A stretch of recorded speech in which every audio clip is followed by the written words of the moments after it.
अस्सलाम वालेकुम, once again welcome back to my YouTube channel.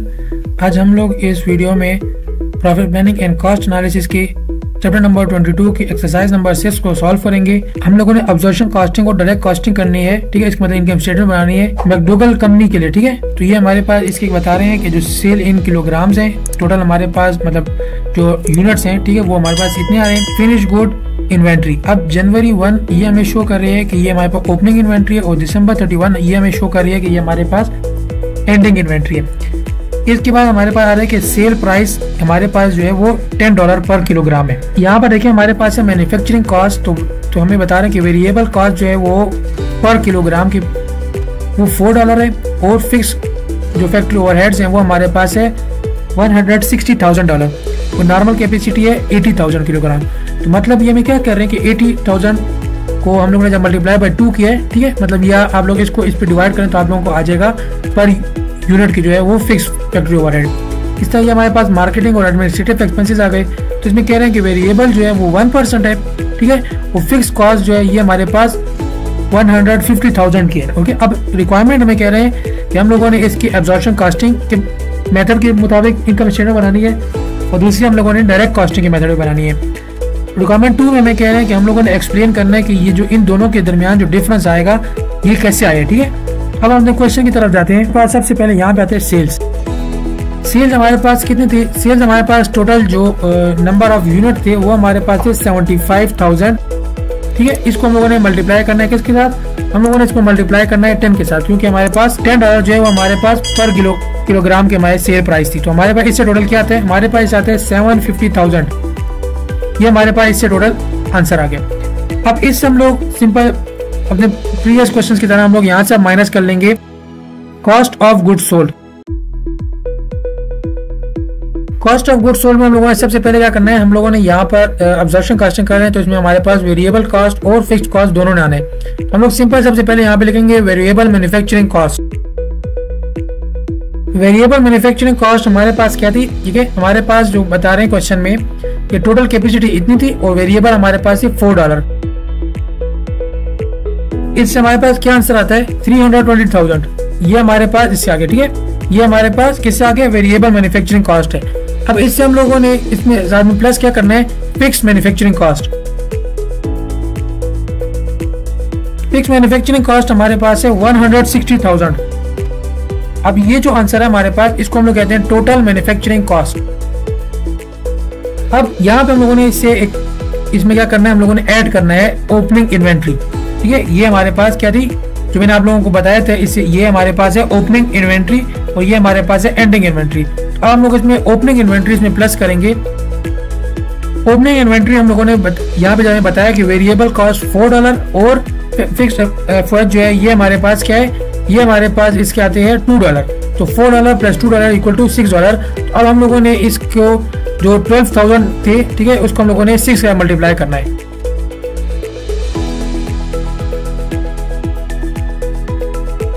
ये हमारे पास इससे आंसर आ गया। अब ये जो आंसर आया ये हमारे पास क्या है, ये है cost of goods available for sale.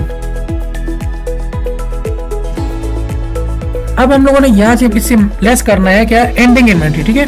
यहाँ पे हमारे पास उस यूनिट मतलब जो यूनिट हमारे पास सेल के लिए अब रेडी थे, ये उसकी हमारे पास टोटल कॉस्ट आ गई। इसमें variable cost, fix manufacturing cost और हम लोगों ने इसमें ओपनिंग इन्वेंट्री कॉस्ट डाल दी। अब हम लोग इससे लेस करेंगे एंडिंग इन्वेंट्री। अब एंडिंग इन्वेंट्री हमारे पास कितनी थी, वो हमारे पास थी 17,000, और हमारे जो पर यूनिट मतलब जो टोटल हमारे पास इसमें आते हैं मैन्युफैक्चरिंग और फिक्स कॉस्ट $4 और $6 इक्वल टू $4 और $2 इक्वल टू $6। तो यहाँ पे भी हमारे पास 17,000 मल्टीप्लाई किसके साथ हो जाएगा, $6 के साथ।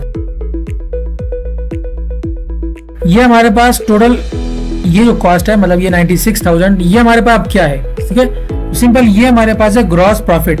अब ग्रॉस प्रॉफिट क्यों है, क्योंकि इससे अभी तक हम लोगों ने ऑपरेटिंग एक्सपेंसेस माइनस नहीं किए।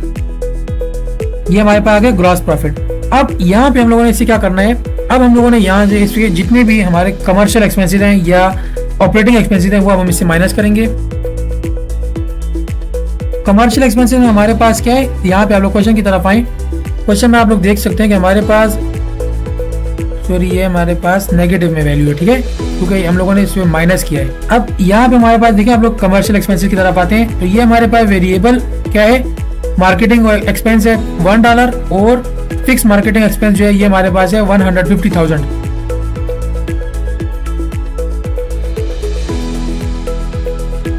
ये हमारे पास आते हैं जब 75,000 यूनिट है तो उसको हम लोगों ने मल्टीप्लाई किया 1 के साथ, तो ये हमारे पास सिंपल आ जाएगा 75,000। यहाँ पे 75,000 आ गया और ये जो हमारे पास है ये वैल्यू मतलब जो फिक्स थी वो हमें बता रहे थे 150,000 है। तो जब हम लोगों ने इसको आपस में किया तो हमारे पास 225,000 ये हमें बता रहे हैं कि ये हमारे पास कमर्शियल एक्सपेंसेस इससे माइनस हो गए। अब यहाँ पे जो हमारे पास अमाउंट आ रही है, ठीक है, ये अमाउंट हमारे पास आ रही है 75,000। तो ये 75,000 हमारे पास है operating expense, sorry operating income, ठीक है, ये हमारे पास ही operating income.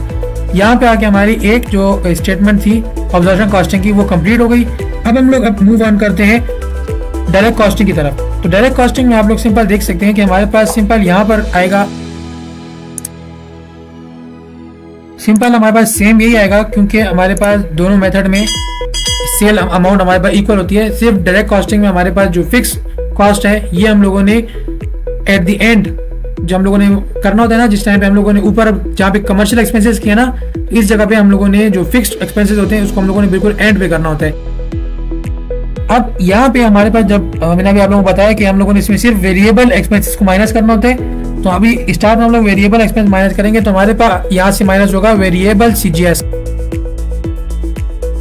Variable cost of goods sold. अब हम लोग ऊपर अपने स्टेटमेंट उसकी तरफ जाएंगे, आप लोग यहाँ पे देख सकते हैं हमारे पास एक वेरिएबल ये है, ठीक है, वेरिएबल मैन्युफैक्चरिंग कॉस्ट। तो वेरिएबल मैन्युफैक्चरिंग कॉस्ट जो है ये हमारे पास ये अमाउंट है, वेरिएबल मैन्युफैक्चरिंग कॉस्ट। सिंपल आप लोग यहाँ पे चेक कर सकते हैं हमारे पास जो वेरिएबल मैन्युफैक्चरिंग कॉस्ट थी वो क्या थी, वो हमारे पास थी 80,000 मल्टीप्लाई बाय 4। अब इसमें हम लोगों ने ऐड क्या करना है, हम लोग इसमें ऐड करेंगे ओपनिंग इन्वेंट्री, ठीक है। तो ओपनिंग इन्वेंट्री हमारे पास यहाँ पे आप लोग देखें, हम लोगों ने यहाँ पे इसकी कैलकुलेशन की थी, ये हमारे पास ओपनिंग इन्वेंट्री है। अब यहाँ पे हम लोगों ने ओपनिंग इन्वेंट्री इस तरह से की थी कि हमारे इसमें फिक्स कॉस्ट भी थी। अब हम लोगों ने विदाउट फिक्स कॉस्ट करनी है, ठीक है। यहाँ पे तो हमारे पास यहाँ पे जो 12,000 है ये मल्टीप्लाई हो जाएंगे 4 के साथ, ये हमारे पास टोटल। अब ये वैल्यू हमारे पास क्या है, ये हमारे पास है variable cost of good available for sale, ठीक है, cost of good available for sale, variable cost of good available for sale, ये अमाउंट हमारे पास आ गई। अब यहाँ पे हम लोगों ने इससे लेस क्या करना है, लेस हम लोग इससे करेंगे एंडिंग इन्वेंट्री। अब एंडिंग इन्वेंट्री यहाँ पे हमारे पास कौन सी अमाउंट माइनस होगी, ये हमारे पास होगी 17,000 मल्टीप्लाई बाय 4, क्योंकि इसमें हमारे पास फिक्स कॉस्ट नहीं आती। अब जब हम लोगों ने ये अमाउंट इससे माइनस कर लिया, ठीक है, सेल से ये अमाउंट माइनस कर लिए, तो ये हमारे पास मतलब ये जो अमाउंट है, ये वाली अमाउंट ये हमारे पास आती है कि total variable cost of goods sold, ठीक है। तो ये टोटल वेरिएबल कॉस्ट इसकी। अब ये अमाउंट जो है, ये जो रिमेनिंग है, इससे ये अमाउंट जो रिमेनिंग है, तो ये हमारे पास सिंपल क्या है, ये हमारे पास सिंपल यहाँ पर आ जाएगा ग्रॉस कंट्रीब्यूशन मार्जिन। अब ग्रॉस कंट्रीब्यूशन मार्जिन, अभी हमें यहाँ पे डायरेक्ट कंट्रीब्यूशन मार्जिन मतलब खाली कंट्रीब्यूशन मार्जिन क्यों नहीं लिखा, हमने ग्रॉस कंट्रीब्यूशन मार्जिन क्यों लिखा है, क्योंकि अभी यहाँ पे हमारे जो वेरिएबल मार्केटिंग एक्सपेंस है ये हम लोगों ने इससे माइनस नहीं किए हुए। अब ये जो अमाउंट आई है हमारे पास, ये अमाउंट है हमारे पास कंट्रीब्यूशन मार्जिन, क्योंकि इसमें हमारे जितने भी मतलब वेरिएबल एक्सपेंसेस थे वो सारे हम लोगों ने इससे रिकॉर्ड कर लिए। अब ये अमाउंट जो है इसके इस मतलब अब इस अमाउंट में इसके बाद और कोई भी वेरिएबल कॉस्ट माइनस नहीं होगी इससे। ये हमारे पास है कंट्रीब्यूशन मार्जिन, ये हमारे पास है कंट्रीब्यूशन मार्जिन, ठीक है। अब यहाँ पे हम लोगों ने इससे क्या करना है, यहाँ पे हम लोग इससे लेस करेंगे फिक्स्ड एक्सपेंसेस। अब फिक्स एक्सपेंसेस हमारे पास कौन कौन से, ठीक है, हम लोग यहाँ दोबारा अपने ऊपर टेबल में जाएंगे, आप लोग देखें एक हमारे पास फिक्स एक्सपेंस ये है और एक हमारे पास फिक्स एक्सपेंस ये है। अब जब हम लोगों ने इससे ये अमाउंट भी माइनस कर लिया, ठीक है, मतलब जो हमारे फिक्स एक्सपेंसेस थे ये हमने जब माइनस किए हैं, अब ये अमाउंट जो हमारे पास आ रही है ये हमारे पास है ऑपरेटिंग इनकम। अब यहाँ पे 2 रिक्वायरमेंट कंप्लीट हो गई। अब रिक्वायरमेंट नंबर 3 देखिए, यहाँ पे जो हमें बता रहे हैं, हमें क्या कह रहे हैं कि हम लोगों ने एक्सप्लेनेशन देनी है कि इन दोनों में जो डिफरेंस आ रहा है वो कहाँ से आया। अब हम लोग सिंपल क्वेश्चन की तरफ आते हैं। देखें हमारे पास जो operating income from observation costing थी वो थी हमारे पास 75,000 और ये जो थी ये हमारे पास है 65,000। इसमें हमारे पास टोटल कितना 10,000 माइनस आ रहा है, मतलब जो 10,000 का जो डिफरेंस है वो हमें बताना है अब कहाँ जाए। ठीक है, अब यहाँ पे आ जाए, हमारे पास आ रहा है इंक्रीज इन इन्वेंट्री। तो ओपनिंग इन्वेंट्री आप लोगों ने अभी देखा था हमारे पास था 12,000, ये हमारे पास 12,000 ओपनिंग इन्वेंट्री थी, जबकि हमारे पास एंडिंग इन्वेंट्री कितनी थी, एंडिंग इन्वेंट्री थी हमारे पास 17,000, इससे लेस हो रहा है। तो ये ठीक है, ये हमारे पास अमाउंट आ गई। अब फिक्स्ड एफओएच कॉस्ट हम लोग ऊपर हम लोग कैलकुलेट कर चुके हैं, वो हमारे पास है $2।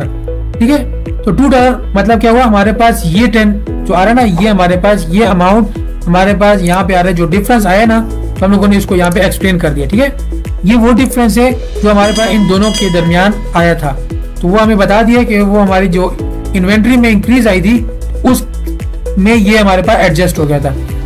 ओके स्टूडेंट, आई होप आप लोगों को इस क्वेश्चन की समझ आ गई होगी। इन केस अभी भी कोई पॉइंट आप लोगों का क्लियर नहीं हुआ तो आप लोग सिंपल कमेंट के जरिए अपने डाउट क्लियर करवा सकते हैं। आज के लिए इतनी क्लास, इंशाल्लाह मिलते हैं अपने आने वाले profit planning and cost analysis के न्यू लेक्चर में।